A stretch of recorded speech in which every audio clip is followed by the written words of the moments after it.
Lucho Quequesana. ¿Cómo estás, Lucho? ¿Cómo te va? Feliz, ¿no? En otro programa de televisión que yo hacía hace años ya, ¿no? Hace muchos años, sí. Viene un día, hace muchos años, lo sí, que pasa es que ya 6, no sé, por lo menos 7, claro. o 7 años por lo menos, qué bárbaro. 6 años, por lo Che, menos. qué viejo estoy, caray. Bueno, llega Lucho Quequesana y se presenta con unos músicos que al principio dije que esto es una cosa un poco exótica. ¿Y por qué una cosa un poco exótica? Trae un vietnamita, por ejemplo. Y el vietnamita que tú traes trae ese instrumento de cuerda. Se llama el dam bao, claro, es un instrumento de una sola cuerda. Con una sola Con cuerda. una sola cuerda, exacto. Y viniste con un vietnamita, Con un ¿quién? chino, un turco. Con un chino, el turco, me acuerdo. Claro, dos Turco canadienses. era muy gracioso. Muy gracioso. Era un tipo muy gracioso. Sí. Y estaban tocando música peruana, tú los estabas entrenando un poquito. Exacto, era parte de un proyecto que realicé hace 7 años exactamente, que se llama Sonidos Vivos. El proyecto consistía en... era una hipótesis que yo tenía en la cabeza, en donde yo postulaba que cualquier músico de cualquier parte del mundo podía aprender. Exactamente, ahí estamos viendo algo de esto, ¿verdad? Sí. Eso es, bueno, dale.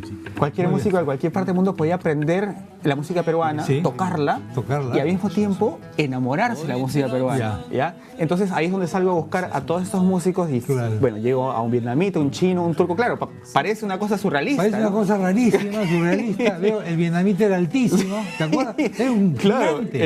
Era un gigante. Este ya te digo, la selección de básquetbol, es un tipo altísimo. Era un gigante, ¿no? Claro, que tocaba una sola cuerda. Fíjate cómo me acuerdo porque me impresionó esto. Sí. Y fíjate que en esa entrevista que nos hiciste, porque fue en RPP Radio, pocos hablaban español, casi.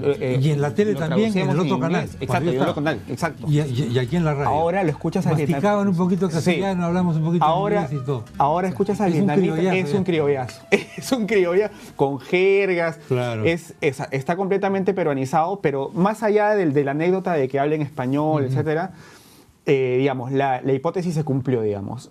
O sea, están completamente enamorados de la música peruana, tocan los instrumentos peruanos, ya no solamente sus instrumentos, sino los instrumentos peruanos de una manera increíble. El vietnamita ese toca charango, quena y cajón de una manera increíble y de pronto el proyecto se ha empezado a ramificar y la música peruana y los instrumentos peruanos empiezan a llegar a culturas que antes no sabía que existía Perú, ¿no? Que esa era la idea del proyecto. ¿Y tú te encuentras con ellos en Canadá, si no me equivoco? Yo me encuentro con ellos en Montreal, sí.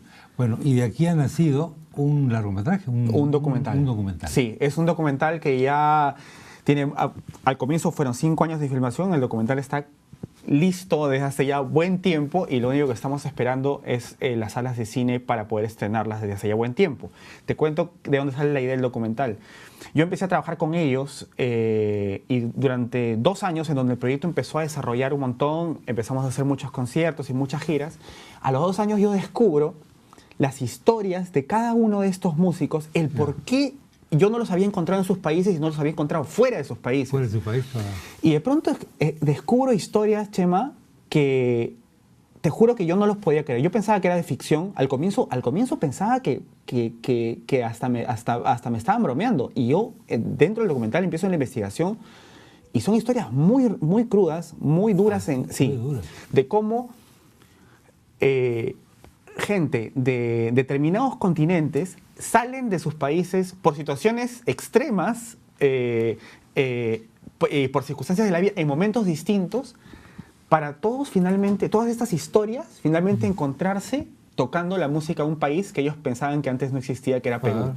Entonces, eso para mí... No sabían ubicar en el mapa mundi con toda seguridad, absolutamente. O sea, ese móvil a mí me parecía perfecto para hacer un documental y yo decía, yo no me puedo morir sin contar lo que estoy encontrando aquí y cómo es que de pronto la música une a todas esas historias, pero más que todo une a seres humanos, ¿no? Porque dentro de la música ya no importa qué idioma hables, que de dónde vienes, qué historia tengas.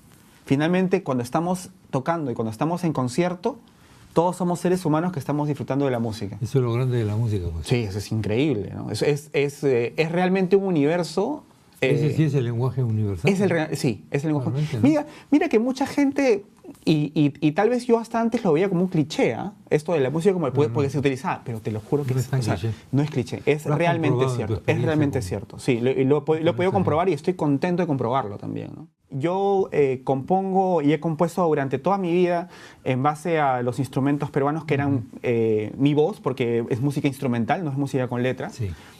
Pero ¿por qué no decir lo que yo digo con un quenacho? ¿Por qué no decirlo con un corno o con un oboe? Claro, ¿O por qué no decirlo al mismo tiempo? Entonces sí, es música, podríamos decir que es una sinfonía, Una sinfonía. pero no diría que es... O sea, No solo una sinfonía. Sí, no es solo una sinfonía, porque hay mucha rítmica tradicional, hay mucha rítmica popular y creo que es un encuentro, más que etiquetarlo de que si fuese una sinfonía o algo. Creo que es un encuentro de instrumentos y es un encuentro simplemente de música en donde nosotros tenemos la oportunidad de compartirlo y conversar, ¿no? ¿Cómo están los ensayos? Mira, ¿Hay ahorita... un diálogo adecuado? Sí, yo ya tuve una oportunidad de tocar con la Sinfónica. Cuando la Sinfónica cumplió 75 años, Sí. Me invitaron a tocar una obra mía. Para mí ese fue como el momento en donde el cerebro se me volteó. De acuerdo, Porque claro. era la primera vez que yo orquestaba autodidácticamente una sinfónica, ¿no? Digamos, cómo mezclar los metales con las maderas y con los violines de una manera completamente autodidacta y por el background que yo había tenido. Finalmente hicimos el concierto, salió increíble, tocamos una obra mía que se llama Kuntur y Correcto. salió espectacular y a partir de ahí en realidad es que reforzamos esta idea de hacer todo un concierto con la Sinfónica. Es todo un trabajo... Es un chambón, la verdad. Sí, claro que es un porque, chambón, o sea, es naturalmente. difícil, o sea, es distinto hacer arreglos para una banda de 7 músicos, es 8 mucha gente. músicos, hacer arreglos para una Es banda, mucha claro, gente. una orquesta de 62 músicos y con Claro. todas las texturas distintas, ¿no? Diferentes, Entonces, absolutamente. como compositor, para mí es un reto y además que es un momento de mi carrera en donde yo siento que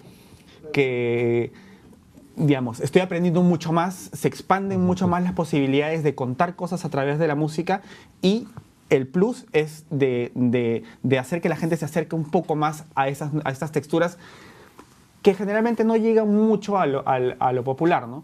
Otra cosa importante, lo vamos a hacer en el Gran Teatro Nacional. ¿Por qué?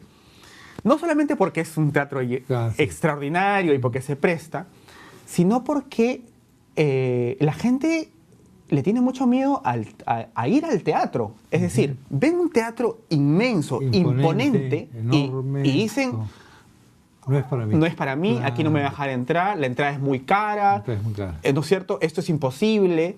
Y en realidad lo que queremos es romper eso también. O sea, es que la gente pueda disfrutar de su teatro nacional, porque es el teatro de todos los Por peruanos, supuesto. con entradas desde 25 soles, como para que todo el mundo pueda acceder, y generar una especie de movida de la música popular con la música clásica dentro del Teatro Nacional, ¿no? Absolutamente. Hemos ¿Desde cuándo? dejado de girar desde hace 2 años, en donde yo decidí no viajar tanto y trabajar mucho más aquí en Perú. Ok.